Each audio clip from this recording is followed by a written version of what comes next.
Hi, everyone, and welcome to this FieldFisher webinar series on the Digital Services Act.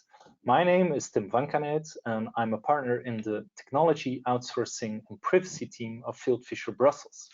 I'm joined today by Oliver Zume, who is partner in our Hamburg office. Now, this webinar is part 3 of our series on the Digital Services Act, and today we will be covering the liability exemptions and the notice and action mechanism. If you have missed the previous sessions, don't worry, you can find the recordings on our FieldFisher YouTube channel, and on our FieldFisher website we have a dedicated page around the Digital Services Act, which contains short blog posts that cover the same topics of the webinar series. So before we kick off, I would like to raise a few housekeeping points.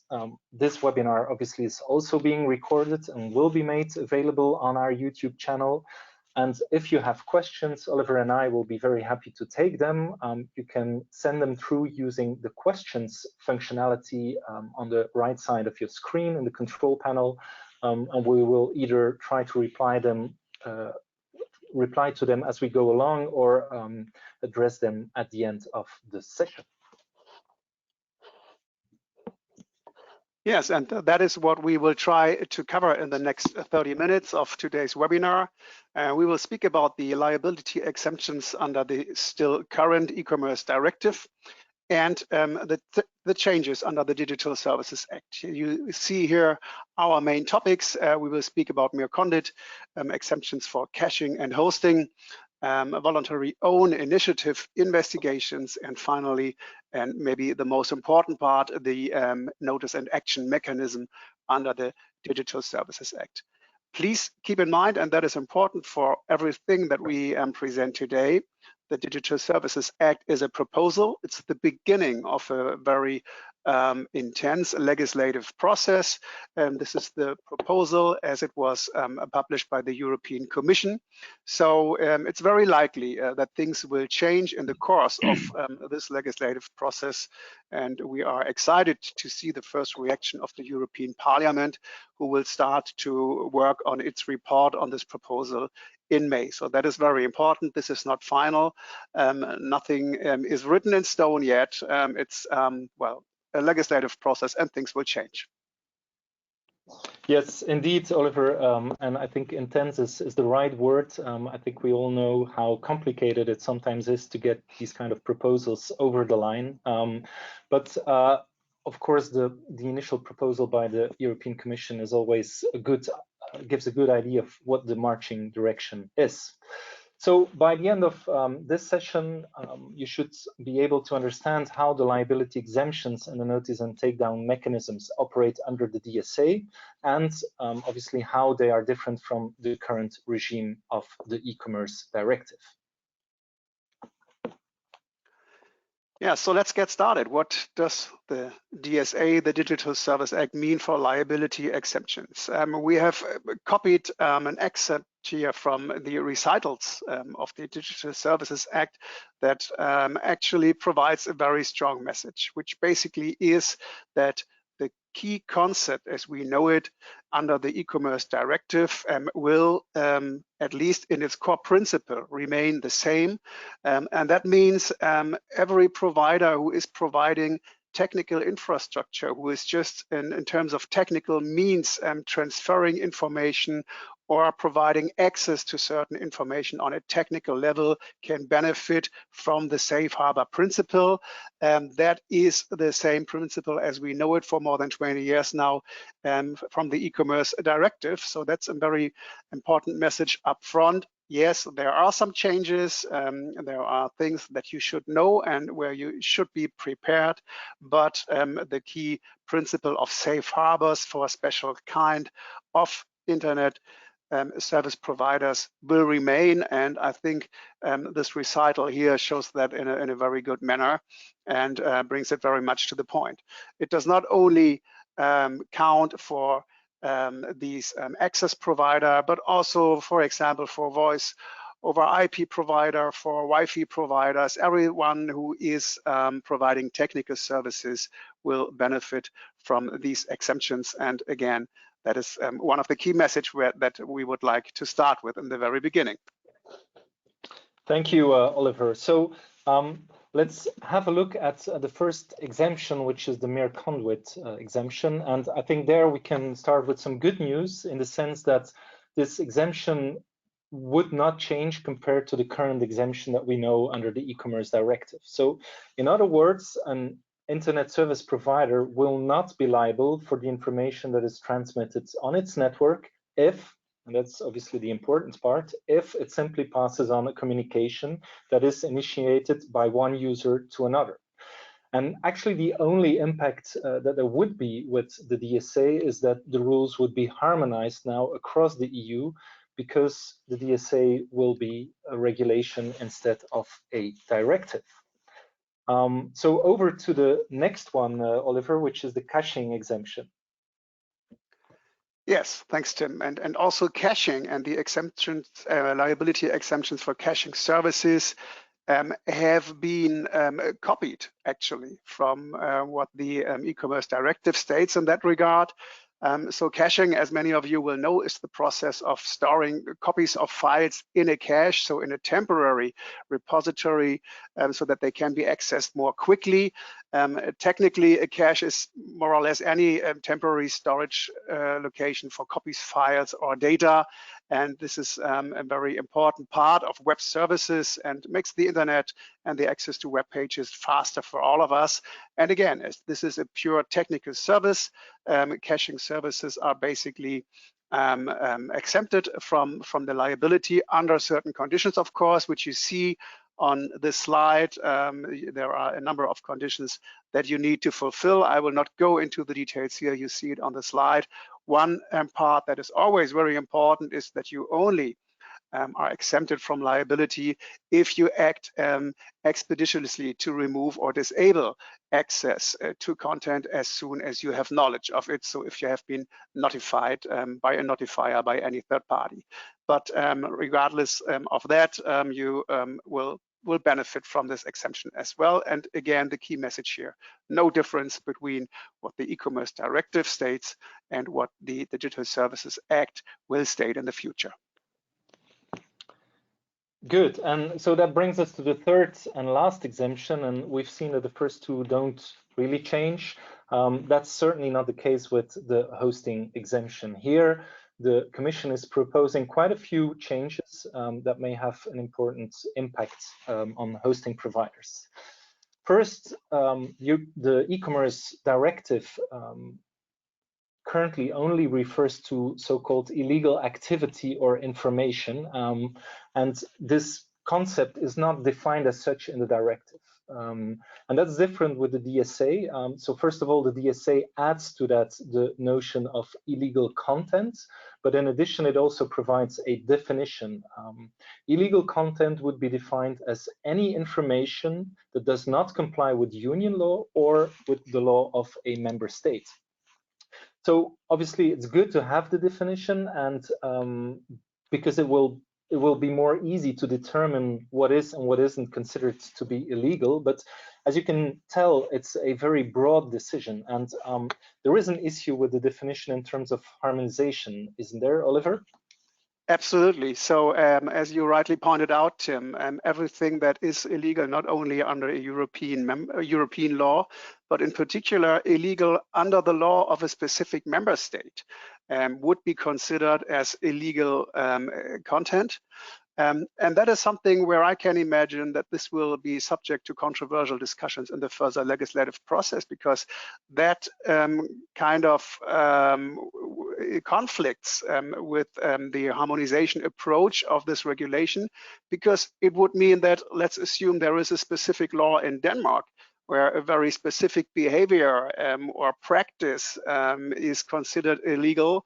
That would be illegal content under this definition as well, which again could lead to that what the regulation wants to tackle, a very different approach in different member states, and that could lead us away maybe from this approach to harmonize the definition for illegal content. So that is something where I would expect further discussions in the legislative process, but that's part of what makes it so excited to see how the things develop here. Yeah, absolutely. Thank you, Oliver. So the other point that I wanted to raise in relation to the hosting exemption, sorry, is the fact that, as you will see, the term harmful content is currently not covered by the DSA. If you followed up a little bit on this topic, you will know that this is one of the more contentious topics of the proposed DSA. The question whether the DSA should regulate topics like fake news or online bullying, so acts which in itself are not illegal but still considered to be harmful either for an individual or for society at large. And so the main reason actually why harmful content currently is not included in the proposal is the difficulties that the Commission is seeing to reconcile harmful content and regulations around harmful content with the fundamental right to freedom of expression. If you compare those two, or you try to weigh those two concepts, the distinction between them is not as black and white as it is with illegal content. Something is illegal or not by virtue of the law. With harmful content, there are a lot of gray areas. So currently it's not covered in the DSA, but obviously the debate on how society needs to address issues like disinformation obviously continue. And it certainly remains possible that the concept will be included in the DSA in one way or another. So we need to carefully follow that. One of the other innovations of the DSA relates to online marketplaces.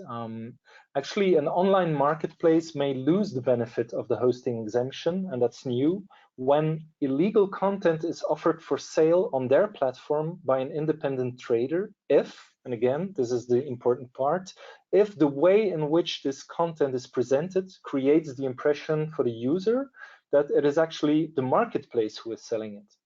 So otherwise said, to continue benefiting from the hosting exemption, online marketplaces will be required to distinguish better between their own services and goods and those that are sold by independent traders using their marketplace. So this is a provision that will be very relevant to marketplaces like Amazon or bol.com in the Netherlands, who have this combination of own products that they sell and products that are being offered for sale, products or services offered for sale by independent traders.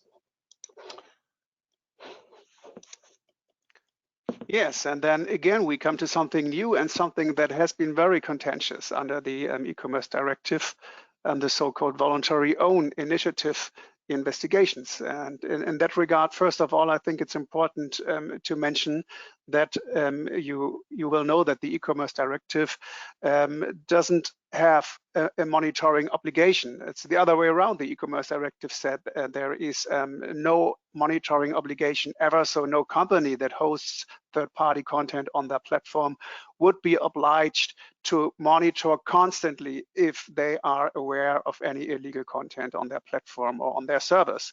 And I think it's important to say that also this principle remains. There is no obligation to actively monitor potential illegal content. However, there might be a situation where it makes sense for a platform operator or a host service provider to investigate in potential infringements on the contents of his clients. Under the e-commerce directive, that has always been difficult because the position that some platform operators took was to say, well, why should I actively search for something? Because as soon as I search, I have knowledge, which means that I will not benefit from the safe harbors, from the liability exemptions anymore. And in that regard, I think it's a very good approach that this now under the Digital Services Act is regulated. So a provider shall not be deemed ineligible for the safe harbors, for the exemptions from liability, solely because they carry out voluntary and own initiative investigations, as long as they are aiming at detecting or identifying information with the goal to remove or disable access to illegal content. So we have a very clear regulation under the Digital Services Act in that regard, compared to what we know from the e-commerce directive.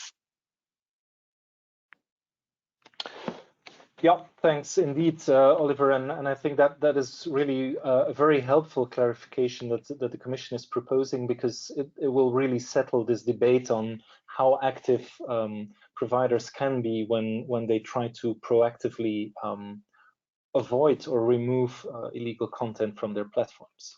Now, as we mentioned, those exemptions only apply when an information society service provider takes action when it becomes aware of the existence of illegal content.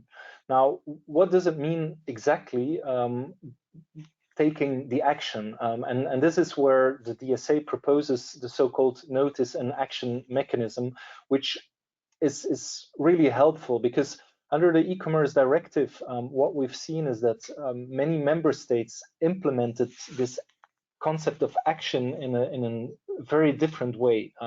We've seen member states where today providers only have or are only subject to a notice and inform mechanism. So they just need to inform the person that there is an issue with illegal content. There are some member states which currently today have a notice and action mechanism, like the one that we'll discuss in a few seconds. And there are also member states who take it one step further and have implemented a notice and take down mechanism, which goes much further, because the onus of having the illegal content being removed is really on the provider.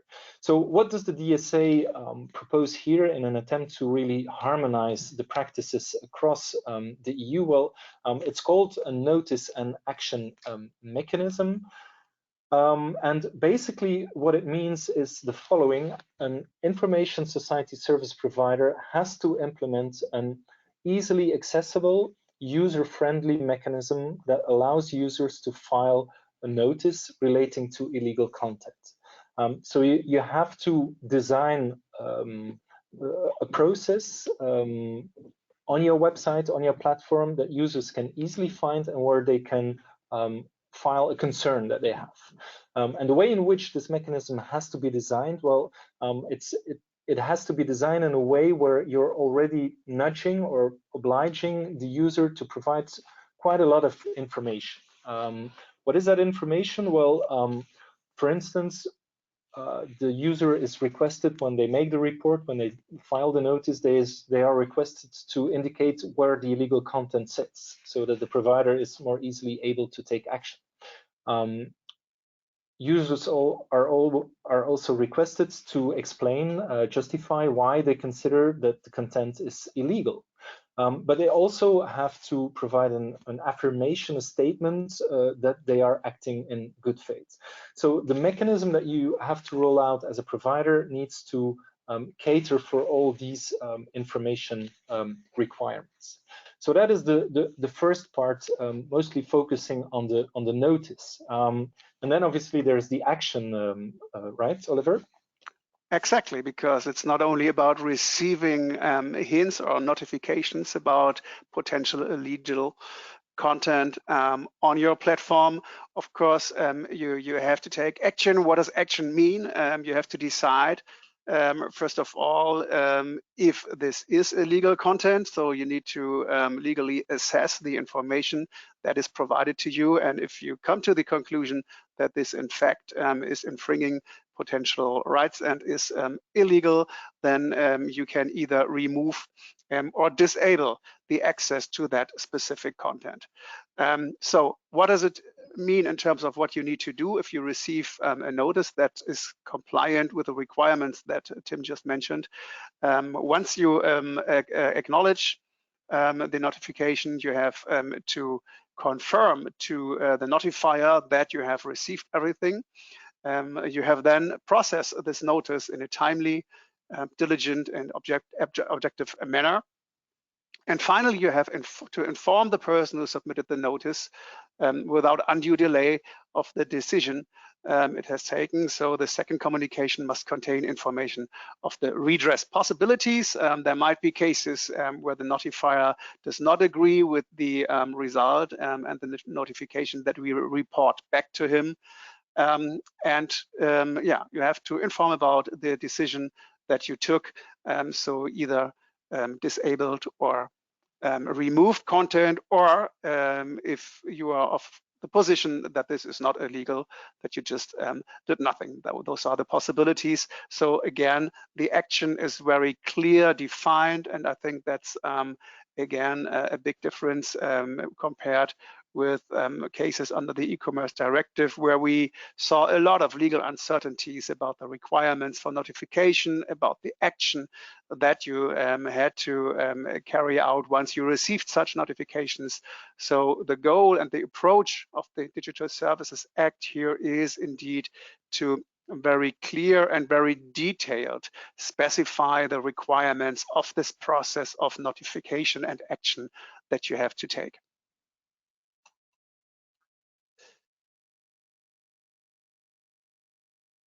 Good.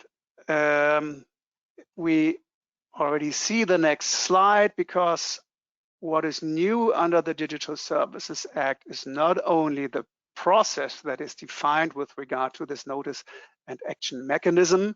You also have a very important new part, which is that you're obliged to provide a so-called statement of reason, and you need to take care for transparency about the actions that you took.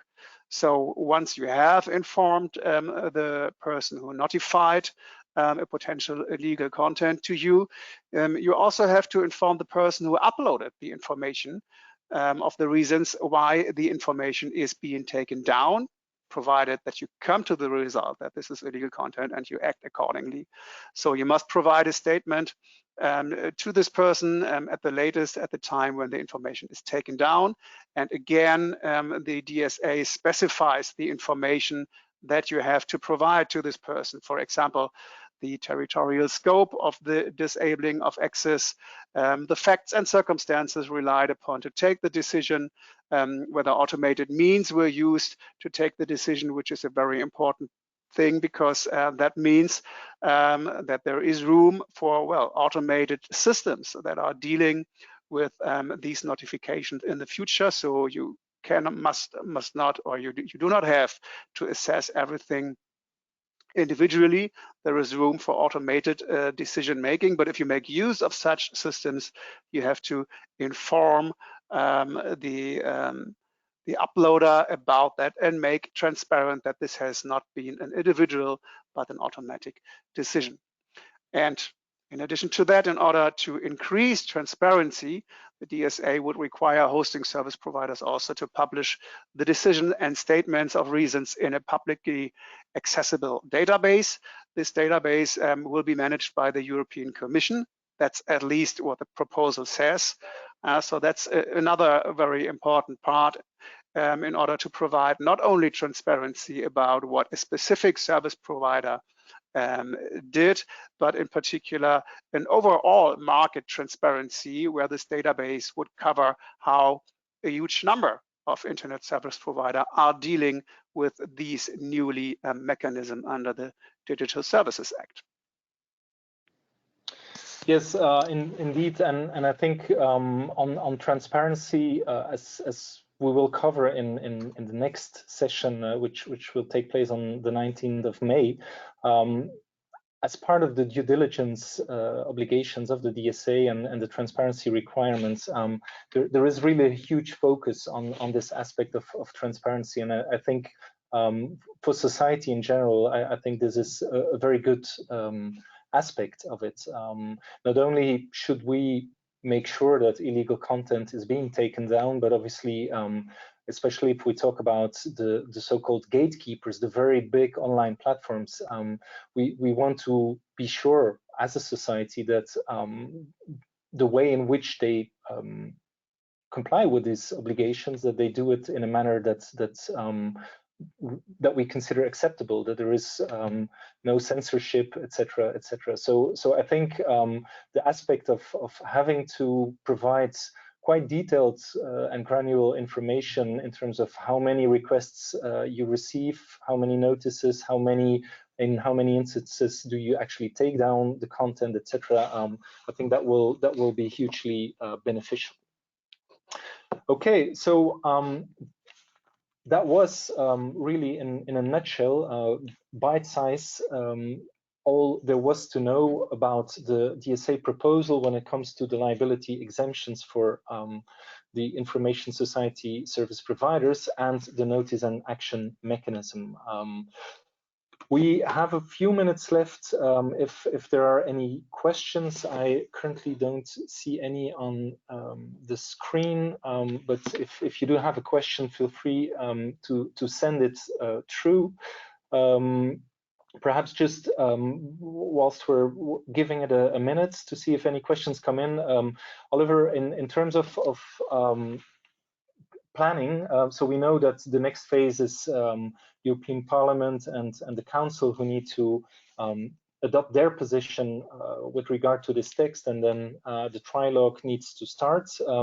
We also know that there is actually strong will in the EU and in the different legislative bodies to adopt this piece of legislation. Are you bold enough to sort of give to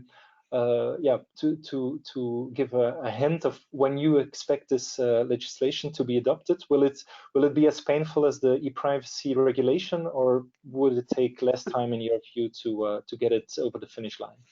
I hope nothing will ever be as painful as the privacy regulation, but no, I'm pretty confident that this will not end in such a disaster as the e-privacy regulation. However, I think it's too early to speak about the timeline. I think the next important milestone is to see the position of the European Parliament. As I mentioned in the beginning of the webinar, the Parliament will start with its work and with its report on that in May. And once we have seen this Parliament report, we will see the things where further discussions might be needed, and in particular things where controversials can be expected. And then I think we have to take it from there. That's the next milestone. So my recommendation would be keep monitoring this legislative process. The DSA is one of the most important legislative tasks of the European Commission, and it's really one of the new cornerstones for the internet and digital industry as a whole. Yes, absolutely. A lot going on in the area of the digital single market. Obviously, just last week we saw the proposal as well for the AI regulation. So a lot of exciting new developments, and surely important to follow up on it. So with that, we've reached the end of this webinar. I didn't see any question come in, so I'm assuming that everything was clear. We really hope you found it useful. I would strongly encourage you to subscribe if you haven't done so for our next session, which will take place on the 19th of May. And our colleagues Kwan and Charlie will then cover in more detail the due diligence and transparency obligations. Thank you very much for connecting today, and look forward to speaking to you soon. Bye. Bye-bye.